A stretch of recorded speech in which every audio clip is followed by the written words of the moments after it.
राधे राधे श्याम। हमारे YouTube channel दासानुदास Naval Kishore Das ji को subscribe करें। हमारी कथाओं को सर्वप्रथम देखने के लिए बेल आइकन दबाना ना भूलें एवं वीडियो को लाइक करना भी ना भूलें। जय श्री गुरु श्रीयुतपद कमलम श्री गुरुन् वैष्णवांश्च श्रीरूपं साग्रजातं सहगणा रघुनाथान्वितं तं सजीवं साद्वैतं सावधूतं परिजनसहितं श्रीकृष्ण चैतन्यदेवं श्रीराधा कृष्णपादानो सहगण ललिता श्रीविशाखान्वितांश्च भक्त भक्ति भगवंत गुरु चतुरनाम बपु एक तिनके पद वंदन किए नाशहि विघ्न अनेक। बार बार वंदन करूं श्रीनाभा आभाएन जिन काळ्यो गाभा वेद को श्री भक्त माल रस दैन। प्रियादास जी के पद कमल बंदऊं बारंबार कीन्ही भक्ति रस बोधिनी टीका अति सुख सार। भगवद भगतन चरित जे गाए अधिक मिठास बार बार वंदन करूं धन श्री नारायण दास।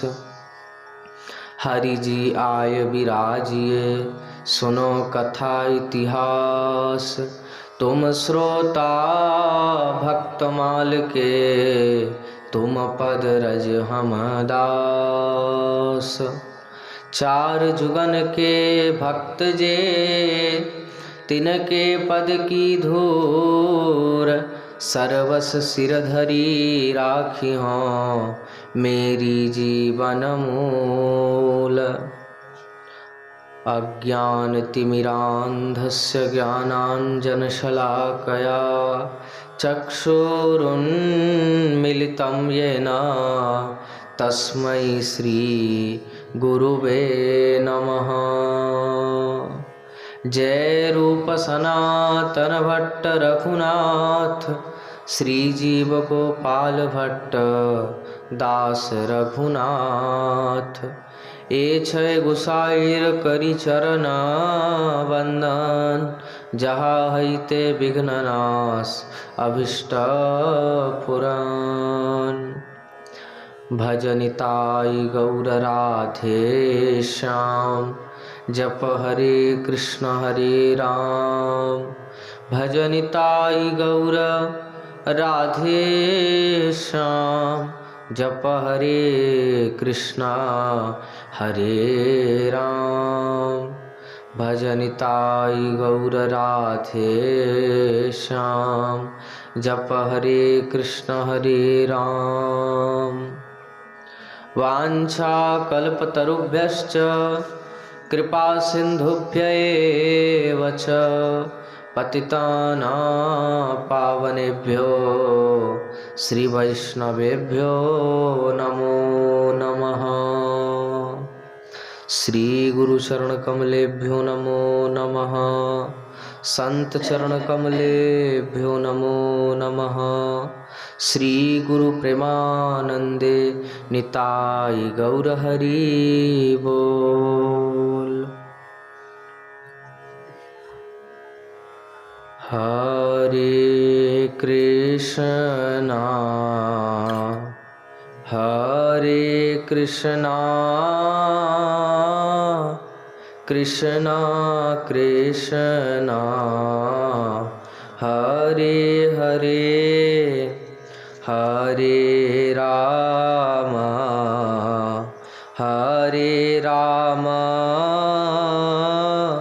राम राम हरे हरे हरे कृष्णा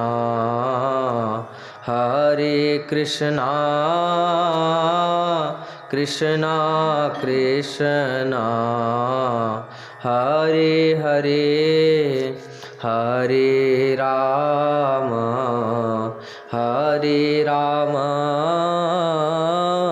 राम राम हरे हरे हरे कृष्णा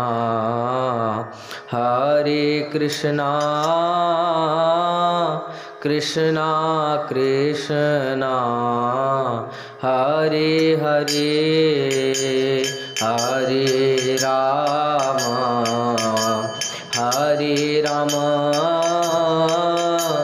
राम राम हरे हरे गौरी शंकर सीताराम जय जय विघ्न हरन हनुमान। गौरी शंकर सीताराम जय जय विघ्न हरन हनुमान। गौरी शंकर सीताराम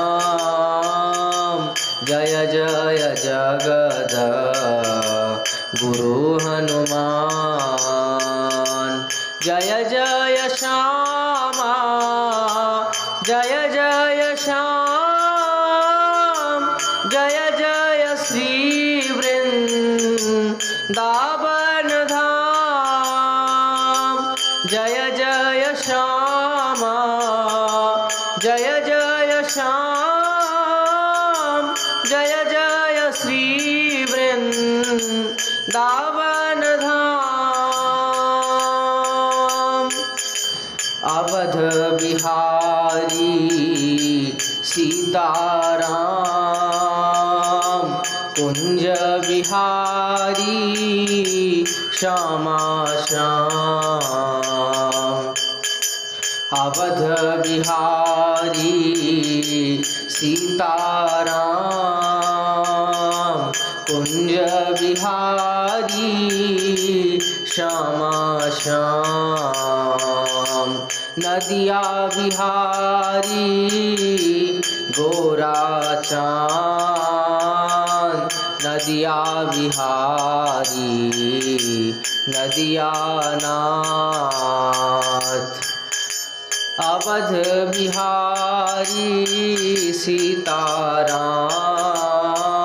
कुंज बिहारी श्यामा श्याम। नदिया बिहारी गोराचान।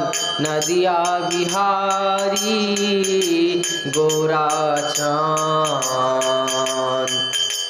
मैंने भुलाया तुम्हें श्यामा श्याम तुम ना भुलाओ मुझे श्यामा श्याम। मैंने भुलाया तुम्हें श्यामा श्याम तुम ना भुलाओ मुझे श्यामा श्याम। मैं भी तुम्हें भूलूं नहीं श्यामा श्याम तुम भी मुझे भूलो नहीं श्यामा श्याम। जय जय श्यामा जय जय श्याम जय जय श्री वृंदावन धाम। जय जय श्यामा जय जय श्याम जय जय श्री वृंदावन धाम। जय जय श्यामा जय जय श्याम। जय जय श्री वृंदावन धाम। जय जय श्री वृंदावन धाम। जय जय श्री वृंदावन धाम।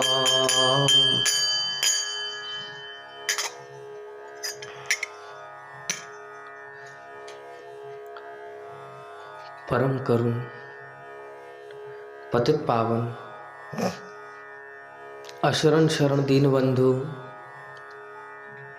नवद्वीप बिहारी श्री निताई गौर हरि सरकार, वृंदावन बिहारी श्री राधा माधव युगल सरकार, श्री दीक्षा गुरुदेव की, श्री शिक्षा गुरुदेव की, गुरुजनों की कृपा के फलस्वरूप 82 दिवसीय श्री भक्तमाल जी की पावन कथा श्रवण करने का हमें आपको सौभाग्य प्राप्त हुआ, जिसमें कि आज कथा का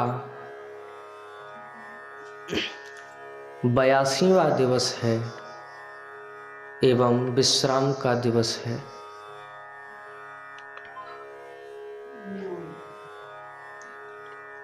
एवं नियम सेवा दामोदर मास के भी आज समाप्त हुआ। और कैसी प्रभु की लीला कि हमने तो सोचा भी नहीं था कि आज ही संपन्न होगा ये 82 दिन का क्रम। और ठीक एकदम जो ब्रज के भक्त में जो द्वितीय भाग है वो ठीक शुरू हुआ नियम सेवा के प्रथम दिन, और अब आज 82 दिन संपन्न हुए, जिसमें कि आज श्री प्राण कृष्णदास बाबा जी के चरित्र को संक्षेप में श्रवण करेंगे। सोच रहे थे कि अंतिम चरित्र किसका करें,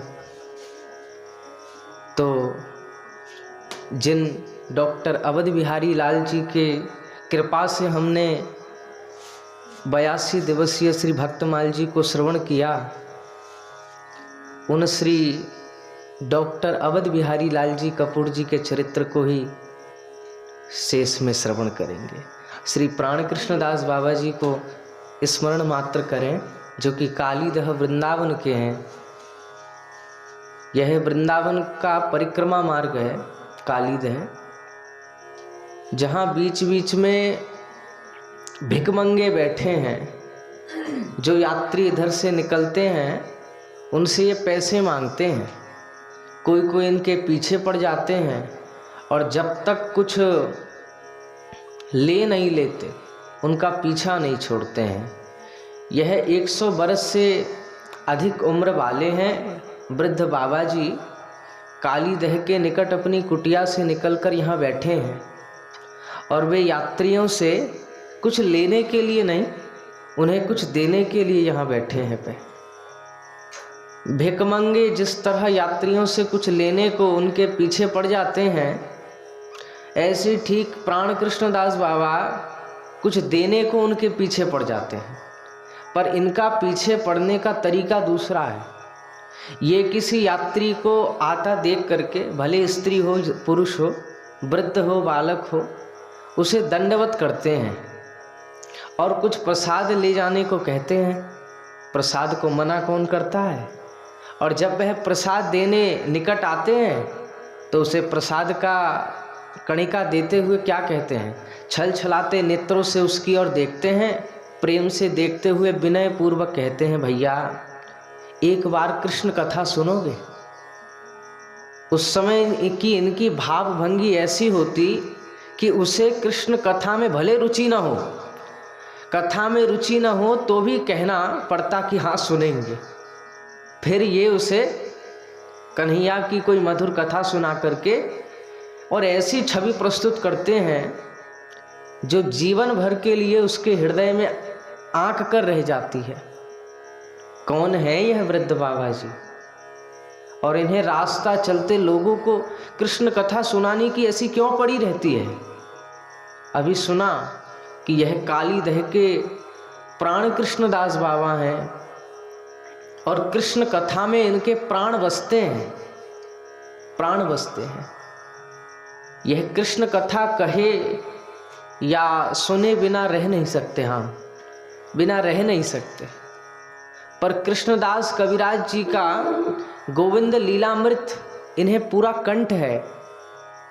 उसके अनुसार श्री कृष्ण की अष्टकालीन लीला का चिंतन करते करते ये इतने बूढ़े हो गए हैं, फिर भी कृष्ण कथा का चिंतन करने की, उसे कहने सुनने की इनकी स्पृहा नहीं मिटी है। ये केवल पढ़ी सुनी कथाएं ही लोगों से नहीं कहते हैं, देखी हुई भी कहते हैं। इतने दिनों से कृष्ण कथा कृष्ण लीला का चिंतन करते करते ये कृष्ण लीला देखने लग गए हैं, और ये कृष्ण कथा कहने सुनने या उसका चिंतन करने के सिवा और कुछ करते ही नहीं है। रात्रि में भी ये अपनी कुटिया के भीतर यही सब करते रहते हैं। कुटिया के बाहर कभी इनके रोने की आवाज़ सुनाई देती है, कभी हंसने की, कभी किसी से बातें करने की, कृष्ण लीलामृत का पान करने की। कृष्ण लीलामृत पान करते करते जब इनका हृदय लबालब भर जाता है तो ये कृष्ण कथा कह करके अपने को हल्का करने के लिए किसी श्रोता को खोजने लगते हैं, और कोई नहीं मिलता तो परिक्रमा मार्ग पर जा बैठते हैं, प्रसाद का लोभ दे करके लोगों को पास बुलाते हैं, और फिर कृष्ण कथा का इंजेक्शन मानो देते हैं, इंजेक्शन ठोक देते हैं। और इंजेक्शन ऐसा प्रभावशाली होता है कि उनके हृदय की वह प्रक्रिया तत्काल आरंभ हो जाती है, जो उसे भवरोग से मुक्त करके रहती है। पर इसमें बाबा का अपना कर्तव्य कुछ नहीं, कृष्ण कथा वस्तु ही ऐसी है, जिसे इसका चस्का लग गया एक बार, वह इसके प्रेमी व्यक्तियों की खोज में निरंतर लगा रहता है, जिससे अधिकाधिक इसे कहने सुनने का सुयोग मिले। और तो और स्वयं श्री कृष्ण अपनी लीला कथा सुनकर कभी नहीं अघाते हैं। जहाँ कहीं उनके भक्त इसका गान करते हैं, वहाँ प्रत्यक्ष रूप से हो या परोक्ष रूप से हो, अपने आप जाकर अपना आसन जमा लेते हैं। उन्हें न वैकुंठ इतना प्रिय है, न और कोई स्थान जितना प्रिय है, जितना अपनी कथा कहने सुनने वाले भक्तों का सानिध्य प्रिय है। कि नाहं बसामि वैकुंठे योगी नाम हृदयेन च, नाहं बसामि वैकुंठे योगी नाम हृदयेन च। नारद जी को कहते हैं भगवान कि मद्भक्ता यत्र गायन्ति, मद्भक्ता यत्र गायन्ति, तत्र तिष्ठामि नारद, तत्र तिष्ठामि नारद। और इतना ही नहीं, जो उनकी कथा कहता सुनता है उसके हृदय में घुस जाते हैं, ऐसा प्रभु कहते हैं। तो प्राण कृष्णदास बाबा वहाँ बैठे रह कर के उसे कथा कहने की प्रेरणा देते रहते हैं प्रभु, और भीतर बैठकर के कथा कहने की प्रेरणा दे करके बाहर बैठकर सुनते हैं। कृष्ण कथा के एकांत प्रेमी इन वयोवृद्ध बाबा का जन्म वर्धमान जिले के कालना के निकट ही बागनापाड़ा है, उन बागनापाड़ा में हुआ है। माँ जानवा जी की परंपरा में, माँ जानवा ठकुरानी की परंपरा में नित्यानंद परिवार के बागनापाड़ा के श्री यदुनंदन गोस्वामी जी से दीक्षा लेकर के ये बहुत दिन तक कालना के सिद्ध भगवान दास बाबा के आश्रय में रहे हैं और रहकर के भजन करते रहे हैं। फिर वृंदावन आए हैं और वृंदावन आकर के कालीदह पर रहने लगे। कालीदह के सिद्ध श्री जगदीश दास बाबा, जिनका चरित्र हम पीछे श्रवण कर आए हैं, कालीदह के सिद्ध श्री जगदीश दास बाबा और सिद्ध दयाल दास बाबा की सेवा करने लगे हैं। इनकी सेवा करके इन्होंने संत सेवा का जो आदर्श स्थापित किया है वह साधक मात्र के लिए अनुसरणीय है। ये दोनों महात्मा हर समय कृष्ण लीला का चिंतन करते हुए तन मन की सुध खो करके भाव समुद्र में डूबे रहते। प्राण कृष्णदास बाबा इनके आहार की व्यवस्था करते, इनके और करके चरण आदि संवाहन करते हैं, इनका मलमूत्र परिष्कार करते हैं और मानसिक स्थिति के अनुसार इनके बदलते हुए भावों को जान करके बड़ी निपुणता से जान करके ही इनकी समयोचित भावानुकूल सेवा करते हैं। इन दोनों सिद्ध महात्माओं की सेवा करते करते ये भी सिद्ध हो गए हैं, और क्यों ना हो। जैसे कोई जादूगर हो, अब वो जादूगर जादू दिखा रहा है, सब देख करके अचंभे में पड़ रहे हैं, अरे वाह ये क्या कर दिया, उसको काट करके जोड़ दिया, ये कर दिया। जादू में ये सब दिखाते हैं और वहीं उसका असिस्टेंट बैठा होता है, अब वो देख करके कुछ नहीं और बाकी सब वाह वाह कर रहे हैं। तो वो असिस्टेंट सब जान रहा है कि ये मेरा गुरु क्या कर रहा है, कैसे कर रहा है। उस असिस्टेंट को कोई अचंभा नहीं हो रहा है क्योंकि वो जानता है। तो इसलिए ये संत लोग भी उस जादूगर का भजन करते करते जादू सीख जाते हैं। तभी संत लोग गाते हैं कि ओ रे जादूगर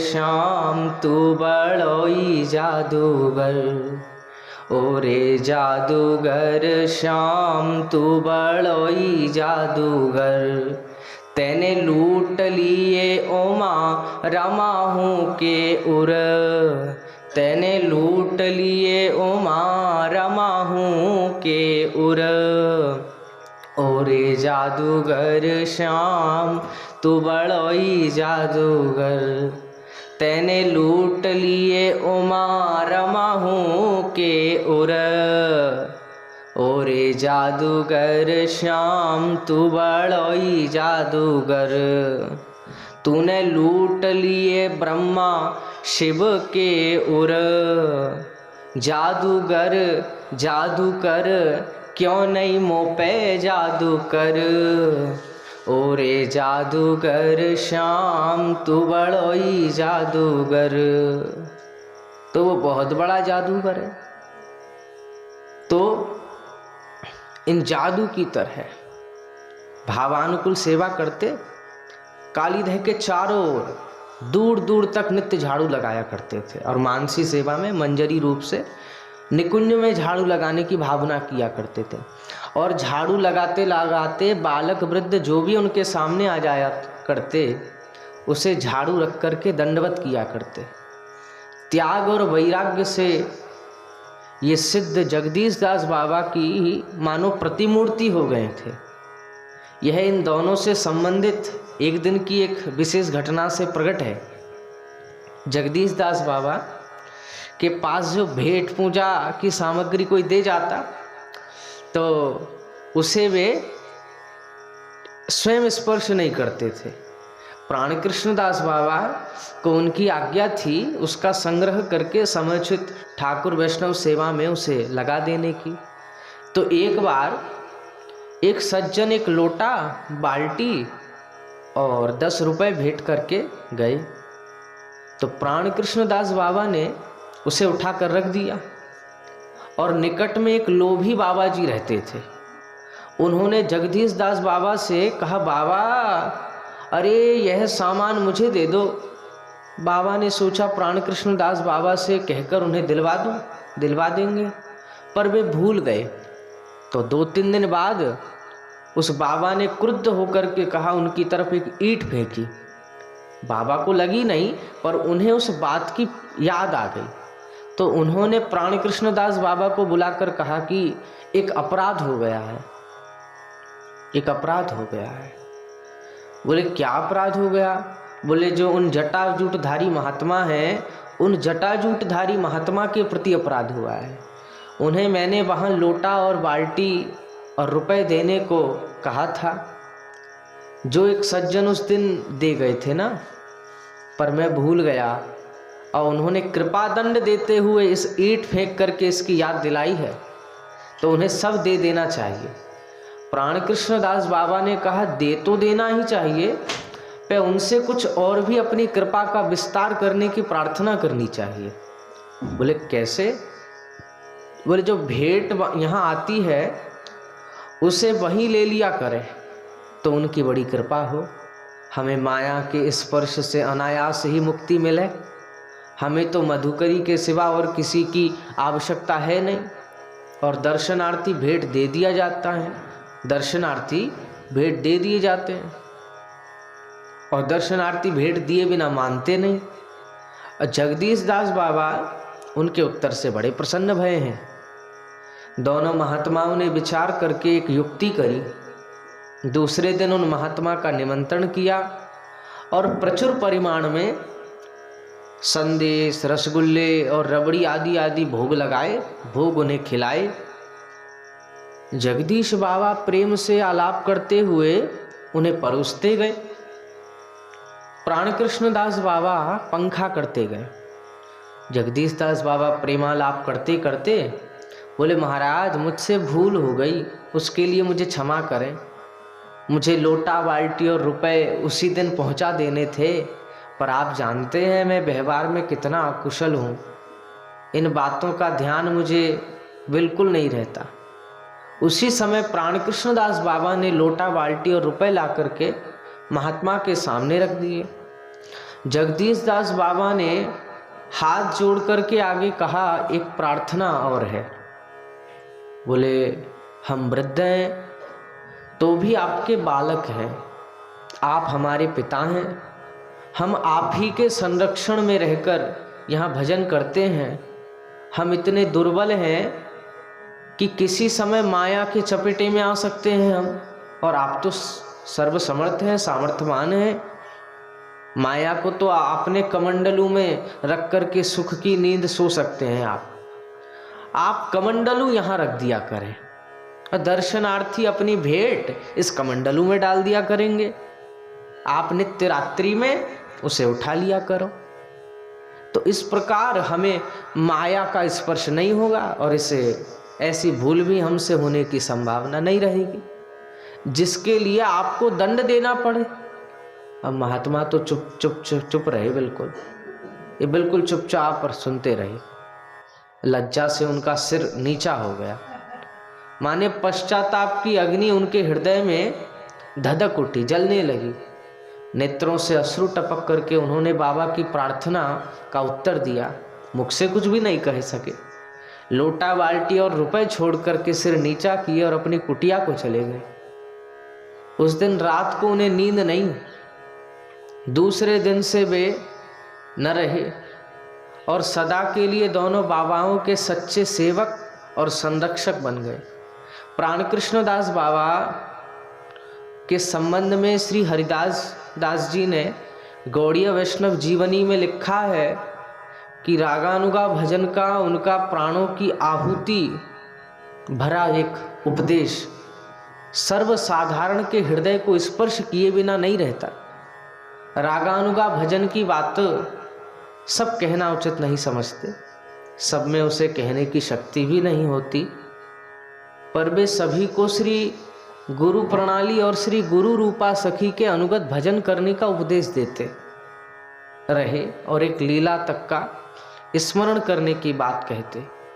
उनके समकालीन शुक संप्रदाय के रसिक संत श्री रूप माधुरी जी ने अपने वाणी ग्रंथ में उनके ऊपर एक कविता लिखा है। कि करे वृंदावन वास, घाट काली दह के पास, संत प्राण कृष्ण दास, बंग देश को वासी है। जाकी उम्र बड़ी भारी, वर्ष 7 ऊपर 4, और बसे उर प्रिय प्यारी, बोले बौने रस राशि है। गौर हरि नित गावे, संग किए सुख पामे, मन प्रेम झक जामे, राधा नाम को उपासी है। करे राधा नाम जप, और नाशे तिहु विधि ताप, भयो दंपति मिलाप, भासे रूप चरण दासी है। तो रूप माधुरी जी ने अपने वाणी ग्रंथ में लिखा है, जबकि प्राण कृष्ण दास बाबा तो गौड़िया हैं और उनके चरित्र को उन्होंने अपने वाणी ग्रंथ में लिखा है, उनके विषय में ये पद गाया है। तो कैसी एक होकर के ही भजन किए हैं संत लोग, ये देखना होगा। तो स्पष्ट है कि जिस समय यह कविता लिखा गया उस समय प्राण कृष्ण दास बाबा की उम्र लगभग 108 वर्ष की हो गई होगी। तो उस समय भी उनकी वाणी में ओज था और उनका संग करके अपार सुख का अनुभव करते थे संत लोग। पर इसके पश्चात 32 वर्ष और जीवित रह करके वे रागानुगा भजन का लोगों को उपदेश करते रहे, और फिर 136 वर्ष की अवस्था में नित्यधाम पधारे हैं प्राण कृष्ण दास बाबा। काली दह में सिद्ध जगदीश दास बाबा की समाधि के निकट, उनकी अपनी भजन कुटी के सामने उनकी समाधि है। भजन कुटी में उनका एक चित्र विराजमान है, जिसे देख करके उनके प्रति भक्ति भाव सहज ही उमड़ पड़ता है, सहज ही उमड़ पड़ता है। तो ऐसे श्री प्राण कृष्ण दास बाबा के चरित्र को श्रवण किए। अब जिन डॉक्टर अवध बिहारी लाल जी की कृपा से ही 82 दिवसीय श्री भक्तमाल जी की कथा हुई, उन श्री डॉक्टर अवध बिहारी लाल जी को संक्षेप में केवल स्मरण मात्र करेंगे, प्रणाम मात्र करेंगे। डॉक्टर अवध बिहारी लाल जी कपूर ये इलाहाबाद विश्वविद्यालय से ये दर्शन शास्त्र में इन्होंने एमए किया, और 1931 में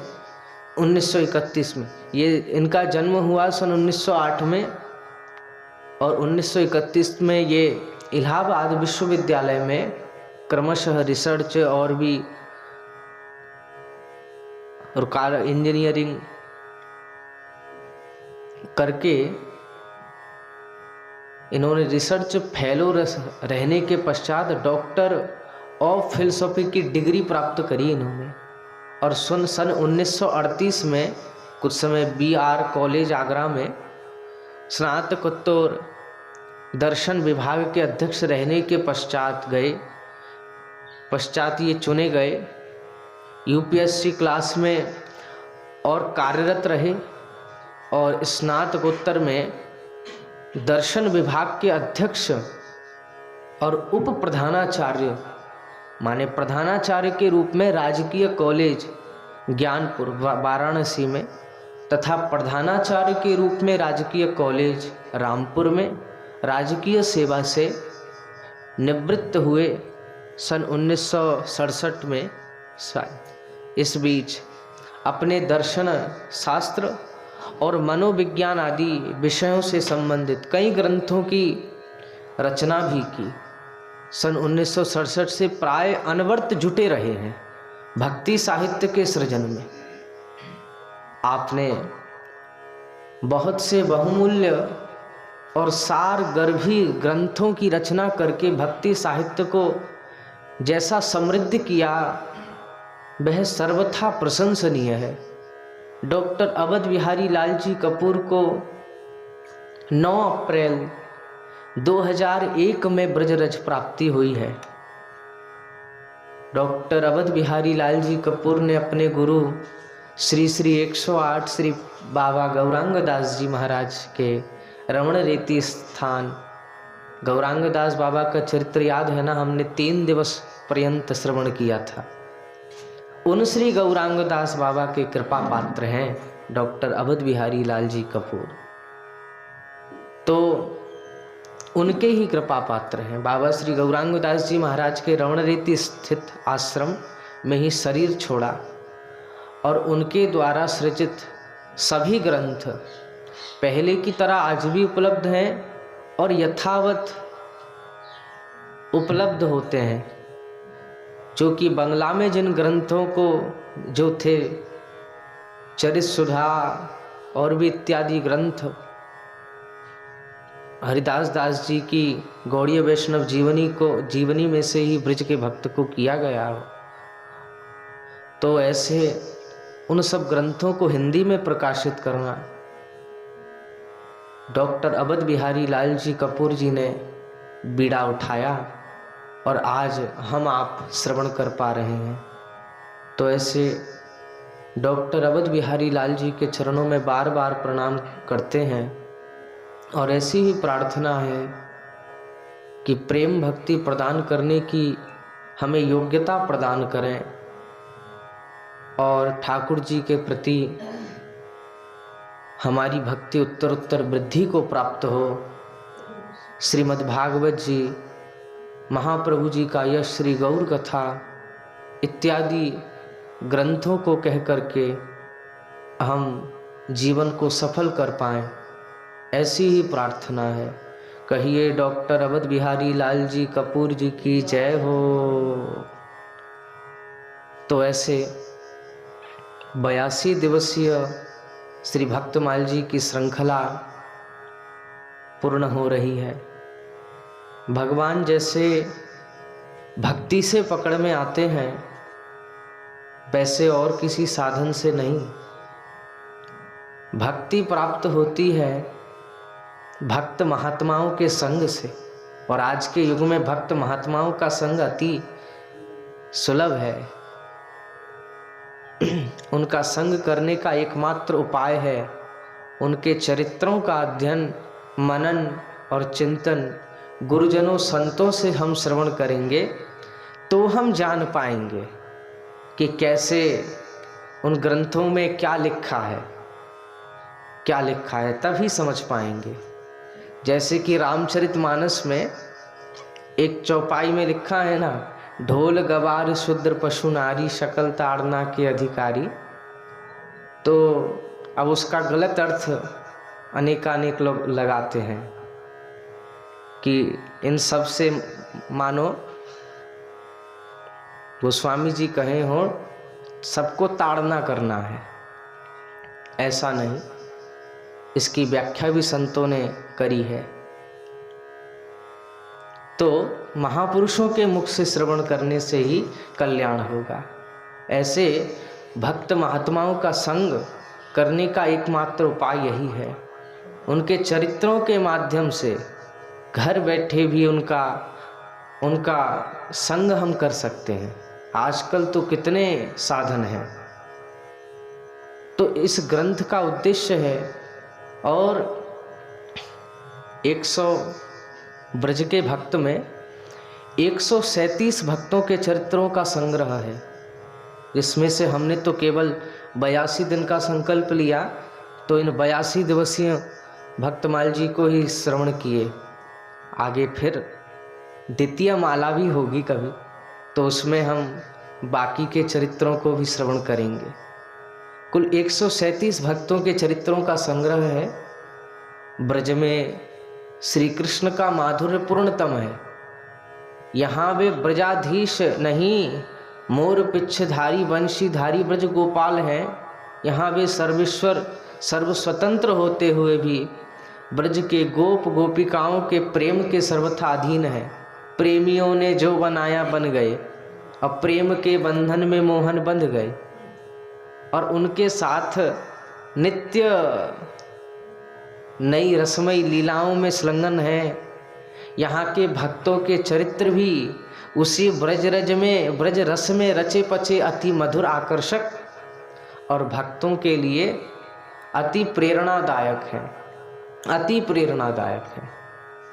तो ऐसे 82 दिवसीय श्री भक्तमाल जी की कथा श्रवण की। हमसे कहने में कोई भूल हुई हो तो आप सब क्षमा करिएगा। और जो भी ब्रज के भक्त ग्रंथ में से इन 82 दिनों में जो भी रस प्राप्त हुआ हो, उनको गुरुदेव की कृपा जान करके जीवन में धारण करिएगा, ऐसी ही प्रार्थना है। प्रेम से कहिए जय जय श्री राधे श्याम, श्री गुरु प्रेमानंदे, निताय गौर हरि बोल।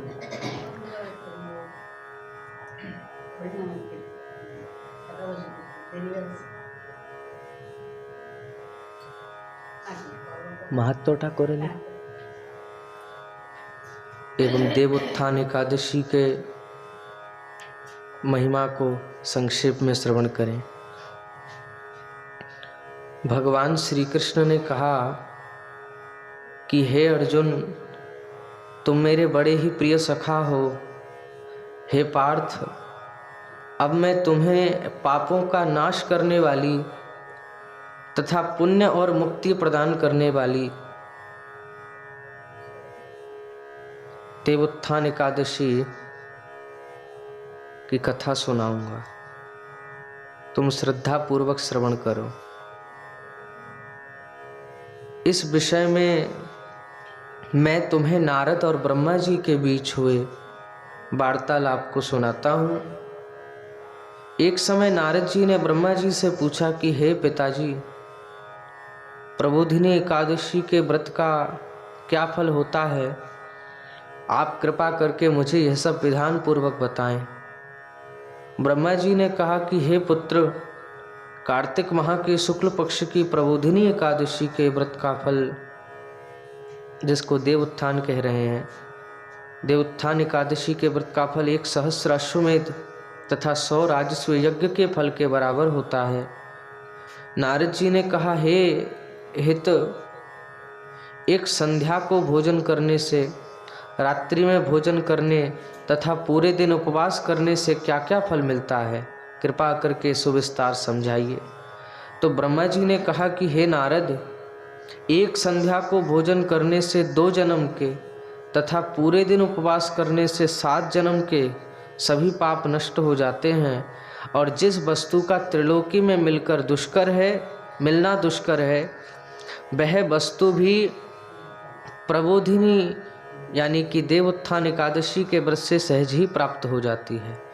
देव उत्थान एकादशी के व्रत के प्रभाव से बड़े से बड़ा पाप भी क्षण मात्र में नष्ट हो जाता है। पूर्व जन्म के किए हुए अनेक बुरे कर्मों को देव उत्थान एकादशी का व्रत क्षण भर में नष्ट कर देता है।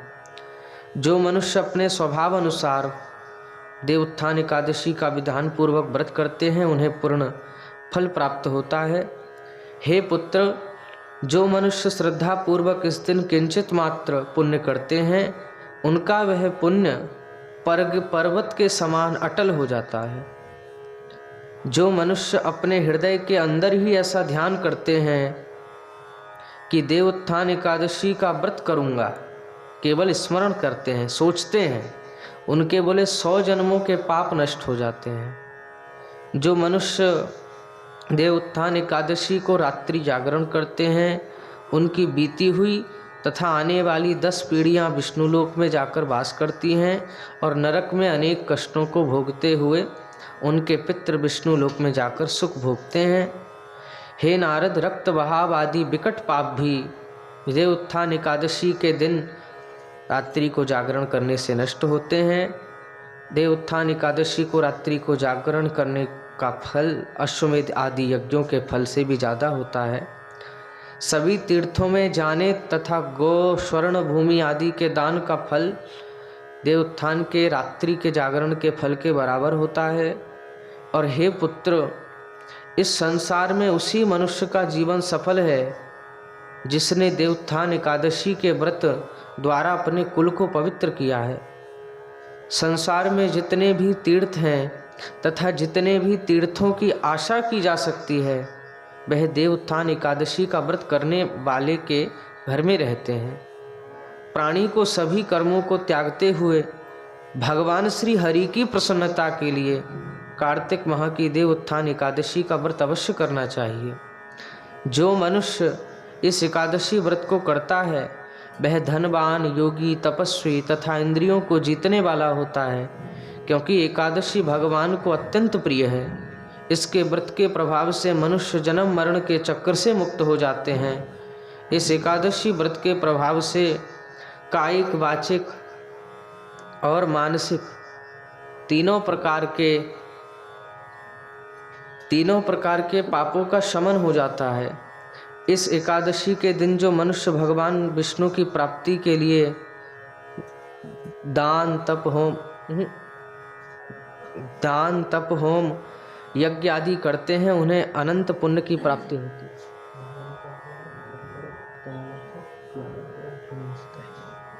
पुण्य की प्राप्ति होती है। देवोत्थान एकादशी के दिन भगवान श्री हरि का पूजन करने के बाद यौवन और वृद्धावस्था के सभी पाप नष्ट हो जाते हैं।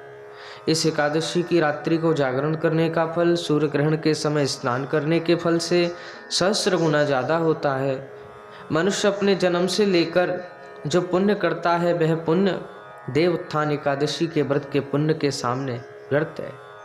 जो मनुष्य देवोत्थान एकादशी का व्रत नहीं करता उसके सभी पुण्य व्यर्थ हो जाते हैं। इसलिए हे पुत्र, तुम्हें भी विधान पूर्वक भगवान विष्णु का पूजन, श्री हरि का पूजन करना चाहिए। जो मनुष्य कार्तिक माह के धर्म परायण होकर अन्य व्यक्तियों को अन्न नहीं खाते, उन्हें चंद्रायण व्रत के फल की प्राप्ति होती है।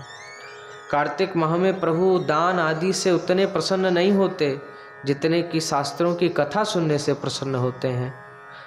कार्तिक माह में जो मनुष्य प्रभु की कथा को थोड़ा बहुत भी पढ़ते या सुनते हैं, उन्हें 100 गायों के दान के फल की प्राप्ति होती है। वह हम सब कुछ प्रभु की प्रसन्नता के लिए ही कर रहे हैं। तो ब्रह्मा जी की बात सुनकर के नारद जी बोले कि हे पिताजी, अब आप एकादशी के व्रत का विधान कीजिए, विधान कहिए, और कैसा व्रत करने से किस पुण्य की प्राप्ति होती है, कृपा करके यह भी समझाएं। नारद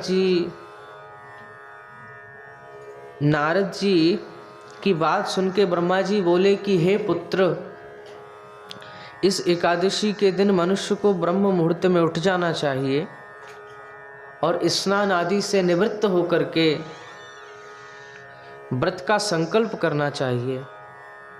उस समय भगवान विष्णु से, श्री हरि से प्रार्थना करनी चाहिए कि हे प्रभु, आज मैं निराहार रहूँगा, जो रहे हैं वो ऐसा कहें, और दूसरे दिन भोजन करूँगा, इसलिए आप मेरी रक्षा करें।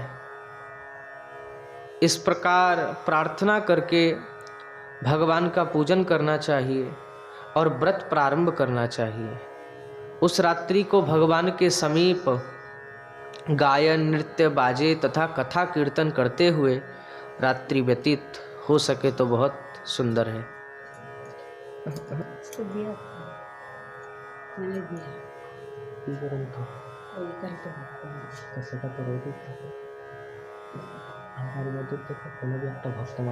तीन खंडर होते तबे। देवोत्थान एकादशी के दिन कृपणता को त्याग करके बहुत से पुष्प, अगर धूप आदि से भगवान की आराधना करनी चाहिए। शंख के जल से भगवान को अर्घ्य देना चाहिए। इसका फल तीर्थदान आदि से करोड़ गुना अधिक होता है। जो मनुष्य अगत्य पुष्प से भगवान का पूजन करते हैं, उनके सामने इंद्र भी हाथ जोड़ता है। कार्तिक माह में जो बिल्व पत्र से भगवान का पूजन करते हैं, उन्हें अंत में मुक्ति मिलती है। कार्तिक माह में जो मनुष्य तुलसी जी से भगवान का पूजन करते हैं, उनके 10,000 जन्मों के सभी पाप नष्ट हो जाते हैं। जो मनुष्य इस महीने में श्री तुलसी जी के दर्शन करते हैं या स्पर्श करते हैं या ध्यान करते हैं या कीर्तन करते हैं या रोपण करते हैं अथवा सेवा करते हैं, वे 1000 कोटि युग तक भगवान विष्णु के लोक में वास करते हैं। जो मनुष्य तुलसी जी को लगाते हैं, उनके कुल में जो पैदा होते हैं, वे प्रलय के अंत तक विष्णु लोक में रहते हैं। जो मनुष्य भगवान का कदम्ब पुष्प से पूजन करते हैं, वह यमराज के कष्टों को नहीं पाते हैं। सभी कामनाओं को पूरा करने वाली भगवान विष्णु कदम्ब पुष्प को देख कर के बहुत प्रसन्न होते हैं। कदम्ब प्रभु को बहुत प्रिय है। यदि उनका कदम्ब पुष्प से पूजन किया जाए तो इससे उत्तम बात और कोई नहीं। जो गुलाब के पुष्प से भगवान का पूजन करते हैं, वो भी प्रभु को बहुत प्रिय है। जो मनुष्य बकुल और अशोक के पुष्पों से भगवान का पूजन करते हैं, वो भी प्रभु को बहुत प्रिय है। वे अनंत काल तक शोक से रहित होते हैं। जो मनुष्य भगवान का सफ़ेद और लाल कनेर के फूलों से पूजन करते हैं, उन पर भगवान अत्यंत प्रसन्न होते हैं। जो मनुष्य भगवान श्री हरि का दुर्वा दल ये पूजन करते हैं, प्रभु को सब प्रिय है। भगवान का समीपत्र से पूजन करते हैं, वे भयानक यमराज के मार्ग को सुगमता से पार कर जाते हैं। जो मनुष्य चंपक पुष्प से भगवान विष्णु का पूजन करते हैं, वे जीवन मृत्यु के चक्र से मुक्त हो जाते हैं। जो मनुष्य स्वर्ण का बना हुआ केतकी पुष्प भगवान को अर्पित करते हैं, उनके करोड़ों जन्मों के पाप नष्ट हो जाते हैं। जो मनुष्य पीले और रक्तवर्ण कमल के सुगंधित पुष्पों से भगवान का पूजन करते हैं, उन्हें श्वेत दीप में स्थान मिलता है। इस प्रकार रात्रि में भगवान का पूजन करके प्रातः काल शुद्ध जल की नदी में स्नान करना चाहिए और स्नान करने के उपरांत भगवान की स्तुति करते हुए, भगवान का पूजन करते हुए और भक्तों को भोजन कराते हुए दक्षिणा देकर के आदर सहित उन्हें प्रसन्नता पूर्वक विदा करना चाहिए।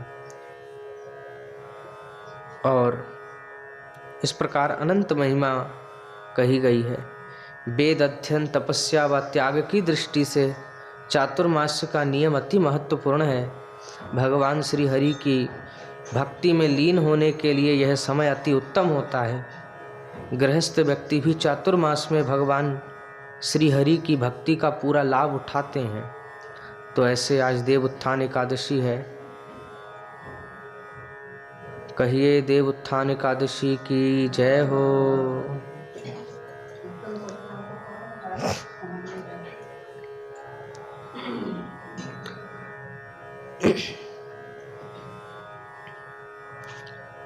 श्री हरि वासो रे हरि कीर्तन विधान, नित्य आरंभिला प्रभु जगतेर प्राण। पुण्यवंत श्रीवासयं गणेशो बारंभ, उठिल कीर्तन ध्वनि गोपाल गोविंद। सबार अंगेते शोभे श्रीचंदन माला, सबाय गायन कृष्ण प्रेमे होए भोला। मृदंग मंदिरा बाजे शंख करताल, संकीर्तन संगे सब हईल मिशाल। ब्रह्मांडे उठिल ध्वनि पुरिया आकाश, चौदिके मंगल सब जाए नाश। चारिदिके मंगल श्रीहरि संकीर्तन, मध्य नाचे जगन्नाथ मिश्रेर नंदन। जार नाम आनंदे शिव बसन न जाने, जार रथ नाचे शिव से नाचे अपने। যার নামে বাল্মীকি হইল তপদান, যার নামে অজামিল পাইল মোচন, যার নাম লইয়া সুখ নারদ বেড়ায়, হেন প্রভু অবতারী কলিযুগে নাচে, সর্বমহাপ্রায়শ্চিত্ত এ প্রভুর নাম, সে প্রভু নাচয়ে দেখে যত ভাগ্যবান, নিজানন্দে নাচে মহা প্রভু বিশ্বম্বর, চরণের তালি শুনি অতি মনোহর, বাবা বেশে মালা নাহি রহয়ে গলায়, ছিড়িয়া পড়য়ে গিয়া ভকতের গায়, শ্রীকৃষ্ণ চৈতন্য নিত্যানন্দ চন্দ জান, বৃন্দাবন দাস তছু পদ যুগে গান, জয় একাদশী জয় একাদশী, একাদশী জয় একাদশী।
श्री भक्तमाल की जय, बोलो भक्तमाल की जय।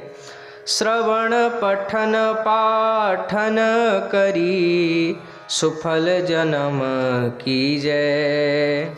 अग्रदास गुरु आज्ञा, नाभा जब दीन्ही, चार जुगन भक्तन की रचिमाला कीन्हो, बोलो भक्तमाल की जय।